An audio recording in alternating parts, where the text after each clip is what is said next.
ఓం శుభంకర్యే నమః. మకర రాశి వారికి మార్చి నెలలో గల గోచార ఫలితాలను తెలియచేస్తున్నాము. శ్రద్ధగా ఆలకించండి. ఈ రాశి వారికి ఈ నెలలో సాహసోపేతమైనటువంటి నిర్ణయాలని మకర రాశి వారు తీసుకుంటారు.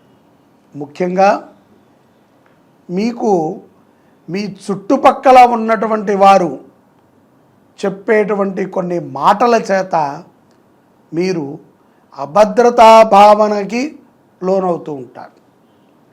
బాగా గుర్తుపెట్టుకోండి, శని ప్రభావం ఉన్నది, శని దోషం ఉన్నది. శని ప్రభావము చేత నువ్వు ఇలా అయిపోతున్నావు, శని ఘోష చేత, శని బాధ చేత ఇలాగా దిగాలైపోతున్నావు అని అంటే వారందరికీ ఒక నమస్కారాన్ని పెట్టండి. అవి ఏవి మీరు పట్టించుకోవద్దు. నీతిగా, నిజాయితీగా, ధర్మముగా మీరు ఏ పని చేయదలిచినా ఆ పని మీకు విజయాన్ని అనుగ్రహిస్తుంది. అందులో ఎటువంటి సందేహము లేదు. కాబట్టి ధర్మబద్ధంగా ఉండండి. కోపం విపరీతముగా పెరిగేటువంటి మాసము కూడా ఈ మార్చి మాసమే. కాబట్టి కోపాన్ని పెంచుకోవద్దు, కోపాన్ని కంట్రోల్ చేసుకోండి. రుణ విముక్తులు కావాలి అని మీరు కోరినట్లయితే తప్పనిసరిగా పశ్చాత్తాపానికి మించినటువంటి ప్రాయశ్చిత్తం మరొకటి లేదు. మనము తెలుసో తెలియకో ఎంతో కొంతమందిని ఇబ్బంది పెట్టుంటాం, ఎన్నో జీవరాశులని హింసించి ఉంటాం. అదేంటండి, అతను నా కాలు తొక్కాడు కాబట్టి నేను అతని కాలును తొక్కాను అనేటువంటి సమాధానం మంచిది కాదు. అతను తొక్కి ఉండొచ్చు, నువ్వు తొక్కకుండా కూడా ఉండవచ్చు. ఏదో బలవంతంగా జరిగింది అనే విధంగానే మీరు చెప్తూ ఉంటారు. అలా కాకుండా యాదృచ్ఛికముగా జరిగినటువంటి పాపాలకు కూడా ప్రాయశ్చిత్తం ఉంటుంది. తప్పనిసరిగా పశ్చాత్తాపపడాలి. జరిగినటువంటి కొన్ని దురదృష్ట సంఘటనలని మనం దృష్టిలో పెట్టుకుని మాట్లాడుతూ ఉండాలి. చిదానందముగా ఉండటం మంచిది, నీతిగా ఉండటం మంచిది. ఇవే ఉద్యోగస్తులకి, వ్యాపారవేత్తలకి, ధనాన్ని ఆపాక్షించేటువంటి మకర రాశి అందరికీ కూడా ఆ రకమైనటువంటి ఆలోచన ఉండటం ద్వారా విజయాలని పొందగలుగుతారు. భార్యాభర్తల మధ్య అన్యోన్యత కుదిరినట్టే ఉంటుంది, కానీ కుదరదు. అన్నీ బాగానే ఉంటాయి, కానీ ఎక్కడో ఏదో తెలియనటువంటి మంథరం. అది అనుమానమని కొంతమంది అనుకుంటారు, కొంతమంది ఇతరు బుద్ధే ఇంత అనుకుంటారు, లేదా ఆడవాళ్ళు ఈవిడ మాటే ఇలా ఉంటుంది అని అనుకుంటారు. కాబట్టి ఏది ఏమైనప్పటికీ మనము నిప్పుతో బుర్ర గోక్కోకూడదు, అది దహనిస్తుంది మనని. అలాంటి నిప్పుని మనం దూరంగా పెట్టుకోవాలి.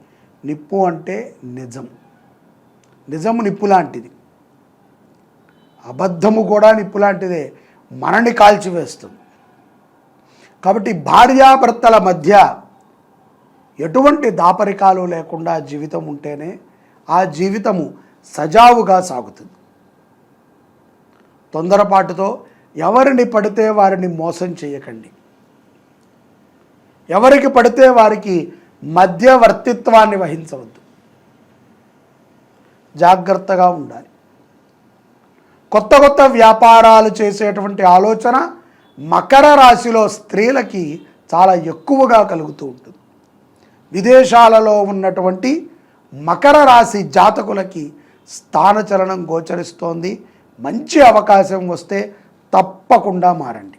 మార్చి 15వ తారీఖు తర్వాత నూతన వస్తు ఆభరణాలని మకర రాశి జాతకులు కొంటారు. కొంతమంది అయితే విపరీతమైనటువంటి అప్పుని కూడా చేసి ఆభరణాలని కొంటారు. భోగకారకమైనటువంటి వస్తువులు అంటే భోగాన్ని ఇచ్చేవి. ఫోను, కారు, బండి, ఖరీదైనటువంటి బట్టలు, ఖరీదైనటువంటి ఆభరణాలు, అందరికీ కనబడటానికి ఏవైతే వస్తువులు ఉంటాయో అవి భోగాన్ని ఇస్తాయి అంటారు. అటువంటి ఆభరణాలని, వస్తువులని మకర రాశి జాతకులు ఈ మార్చి నెలలో కొనేటువంటి సందర్భాలు గుర్తిస్తున్నాయి. ప్రాప్తి ఉంటుంది. ఏదైతే పోయిన వస్తువులు ఉన్నాయో అవి దొరికేటువంటి ప్రాప్తి కలుగుతుంది. మర్యాదపూర్వకముగా మీ ప్రవర్తన ఎంత బాగుంటే మీ మర్యాదలు అవి ఎదుటవారు మిమ్మల్ని చూసి అంత నేర్చుకుంటారు. హేళనగా మాట్లాడకూడదు. మీ ప్రవర్తనలో మార్పుని తెచ్చుకోండి. హేళన తగ్గించుకోవాలి. చులకన భావన, ప్రతి వ్యక్తిని కూడా చులకనగా చూడవద్దు. ఇవే మీరు చేసేటువంటి మహాపాతకాలు. తద్వారా ధనము వస్తుంది, పోతుంది, యవ్వనము ఉంటుంది, పోతుంది. చివరికి ఈ పాపాలన్నీ ఈ దేహముతో మనము అనుభవించిన తర్వాత అప్పుడు మనదన్నీ తీరిపోయాకే పరమాత్మ తీసుకెళ్తాడు. కొద్దిగా ఉన్నా తీసుకెళ్ళడు. అణువంత మాత్రము నీ పాపం ఉన్నా నువ్వు అనుభవించాల్సిందే. అణువంత మాత్రము పుణ్యం ఉన్నా నువ్వు అనుభవించాల్సిందే. వీటిని తప్పించుకొని తిరుగుదానికి ఎక్కడా నీకు ఛాన్స్ లేదు. ఏ దేశంలో ఉన్నా, ఎక్కడ సముద్ర అడ్డుగు మట్టాన ఉన్నా నిన్ను అలాగే తీసుకొస్తాడు పరమాత్మ. అది ఈ యొక్క ప్రకృతికి ఉన్నటువంటి శక్తి. కాబట్టి పశ్చాత్తాపపడాలి. మార్చి 15 తర్వాత విద్యార్థులకి చక్కటి భవిష్యత్తు ఉంటుంది. మంచి చదువులో రాణిస్తారు, ఉన్నత స్థితులకు వెళతారు. ఆర్థిక పరముగా ఈ నెలలో మంచి మంచి అవకాశాలు ఈ యొక్క నెలాఖరి లోపల మకర రాశి వారికి గోచరిస్తూ ఉంటాయి. తెలివిగా డబ్బుని ఖర్చు చేయాలి, విచ్చలవిడిగా ఖర్చు చేయకండి. బ్రాహ్మణ ఘోష, గోఘోష, దేవతల ఘోష మంచిది కాదు. ఘోష అంటే ఏదో అరుపు అనుకుంటాం. వారిని మనము ఏదైనా అన్నా వారు మనసులో బాధపడ్డా, బ్రాహ్మణులు కానీ గోవులు కానీ, భగవంతుడు బాధపడడు అనుకోండి, మనమే అనుకోవాలి, అయ్యో నేను దేవుణ్ణి ఇట్లా అనేశాను, ఆయన బాధపడ్డట్టు మనకు తెలియదు కదా. ఆయన సర్వాంతర్యామి. నువ్వు పూజించినా పూజించకపోయినా, నువ్వు నమ్మినా నమ్మకపోయినా నీ చుట్టూ, ఈ విశ్వానికి చుట్టూ వలయంలాగా ఉంటాడు పరమాత్మ. ఆ ప్రారంధాన్ని నువ్వు అనుభవిస్తూనే ఉంటావు. ఆ అనుభూతిని నువ్వు పొందాలి అనుకుంటే ఆధ్యాత్మిక పరమైనటువంటి అభివృద్ధిని మనం చేసుకోవాలి. విదేశాలలో ఉన్నటువంటి వారు తప్పనిసరిగా దేశీయ గోవుకి పచ్చి దానాన్ని, పచ్చి పదార్థాన్ని, పచ్చి గడ్డిని ఆహారంగా పెట్టండి. మీకు తెలిసినటువంటి గోశాలలు ఉంటే సంప్రదించి పచ్చి గడ్డిని మకర రాశి జాతకులు ఆవులకి సమర్పణ చేయండి. తద్వారా మీ జీవితాలు ఎంతో ఆనందమయంగా ఉంటాయి. స్వదేశంలో ఉన్నవారైనా విదేశముల్లో ఉన్నవారైనా సరే తప్పనిసరిగా పార్వతీ అమ్మవారి ఆరాధన కానీ, దుర్గా అమ్మవారి ఆరాధన కానీ శుక్రవారం పూట చేయటం మంచిది. శుక్రవారం పూట బొబ్బర్లని ఉదయాన్నే నానబెట్టి మధ్యాహ్నము దాకా నాని తర్వాత సాయంకాలానికి కొంత ఉప్పు వేసి ఉడకబెట్టి బాగా చల్లారిన తర్వాత కొంచెం బెల్లం ఆ బొబ్బర్ల మీద వేసి ఆవుకి గ్రాసంగా సమర్పణ చేయండి. తప్పనిసరిగా కళత్ర దోషాలు తొలగుతాయి. శని అనుగ్రహాన్ని పొందగలుగుతారు మకర రాశి జాతకులు. ఓం శుభంకర్యే నమః. గౌరం కుంకుమ పంకిలం సుతిలకం వ్యాపాండుగండస్థలం భ్రూవిక్షేపకటాక్ష వీక్షణలసత్ సంసక్త కర్ణోత్పలం స్నిగ్ధం బింబపలాదరం ప్రహసితం నీలాలకాలం కృతం వందే పూర్ణ శశాంకమండల నిభం వక్త్రం హరస్యోత్తరం.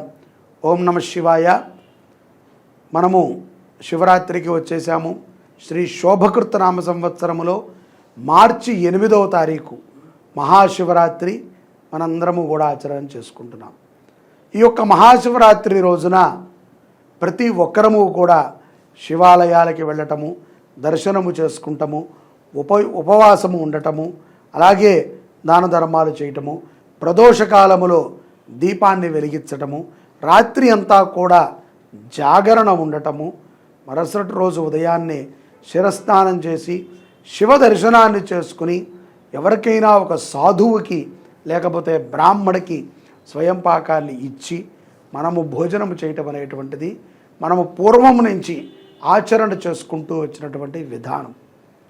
ఇలాంటి విధులలోనే మనము గొప్ప గొప్ప కార్యక్రమాలని మనం చేస్తూ ఉంటాం. ఇక్కడ మహాన్యాసపూర్వక ఏకాదశి రుద్రాభిషేకము, లింగార్చన, లేకపోతే జ్యోతిర్లింగార్చన, రుద్రహోమము, ఆ యొక్క రాహుకాలము, పైగా ఈసారి శుక్రవారం వచ్చింది. శుక్రవారం అమ్మవారికి చాలా ప్రీతికరం. అమ్మవారే శివుడు, శివుడే అమ్మవారు. ఈ ఇద్దరూ కూడా ఏకకాలములో మనం అర్చించుకునేటువంటి సమయం రాహుకాలం. రాహుకాలం మనకి. ఈ రాహుకాలములో మనము మహామృత్యుంజయ పాశుపతముతో మన దేవాలయంలో మృత్యుంజయ పాశుపత రుద్రాభిషేకం, అలాగే లింగోద్భవ కాలములో అఘోర పాశుపతముతో భస్మాభిషేకం. ఈ కార్యక్రమాలని మన శుభంకరి పీఠంలో మనం ఆచరణ చేసుకుంటున్నాం. వీటిలో మనం పాల్గొనటం ద్వారా మనకెంతో శుభం జరుగుతుంది. రాహుకాలములో అమ్మవారికి ఆరాధన చేస్తే అమ్మవారు ఎంత ఆనందిస్తారో అంతకంటే ఎక్కువ ఆనందాన్ని అమ్మవారు తన యొక్క భర్త అయినటువంటి ఈశ్వరుడి ఆరాధన జరిగితే ఆనందపడతారు అనటములో ఎటువంటి సందేహము లేదు. కాబట్టి మనము తప్పనిసరిగా ఈ యొక్క క్రతువులో పాల్గొనడానికి కింద కనిపించేటువంటి నెంబర్లకి మీరు సంప్రదించి పాల్గొనవచ్చు. ఇది శివరాత్రి, అందున మనకి శుక్రవారంతో కూడుకున్నటువంటి శివరాత్రి మరుసటి రోజున శనివారము అమావాస్య, చాలా పర్వదినము. శని అమావాస్య, శని దోషాలు కూడా దొరుకుతాయి. ఆ యొక్క ప్రదోషకాలం అంటే ఆ యొక్క శని ప్రదోష వేళ అంటారు. ఉదయం పూట శని దర్శనము చేసిన, ప్రదోషకాలం వరకు ఉపవాసం ఉండి ప్రదోషాభిషేకం చేసిన ఎంత ఫలితమో. ఒక్క శివరాత్రికి, జన్మానికి ఒక శివరాత్రి అంటారు. ఇది ఈ జన్మకి ఇది శివరాత్రి. ఈ సంవత్సర కాలం ఉన్నాము కదా, మళ్ళీ వచ్చే సంవత్సరానికి ఎక్కడ ఉంటామో ఎలా ఉంటామో తెలియదు. ఈ సంవత్సర కాలములో మనము సంవత్సర కాలము శివారాధన చేసిన పుణ్యం కావాలి అనుకుంటే తప్పనిసరిగా ప్రతి ఒక్కరూ కూడా ఈశ్వరారాధనలో పాల్గొనటం మంచిది. ఓం శుభంకర్యే నమః. ఓం నమః శివాయ.